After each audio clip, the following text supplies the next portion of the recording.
Since they're talking about Everybody Wants Some, one of the things that's pretty interesting about that song is where the title came from. What had happened during their tour in 1979, Ted Templeman had actually gone to see one of their shows when they were playing in Phoenix. And as he tells the story, at one point, in David Lee Roth's banter in between songs, he looked out in the audience and said, "All you guys in Arizona are some pretty lucky people. Look at all these beautiful women around here." And then he makes some comment like, "Well, everybody wants some and I want some too." And he just said that kind of in passing in between songs.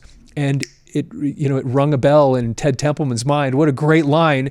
And Ted says in his book that he ran backstage after the show and went to David and he says, "Write that line down. You got to keep that." And then, as he tells the story, when they were recording this album, what would become Women and Children First, Alex had been playing, those toms that are in the beginning of the song, Everybody Wants Some. Everybody kind of knows that intro. David Lee Roth is struggling with his lyrics.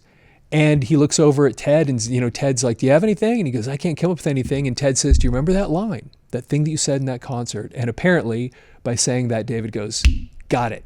And then goes off and wrote these words that would then become kind of this classic Van Halen song, Everybody Wants Some, listed right there on the album.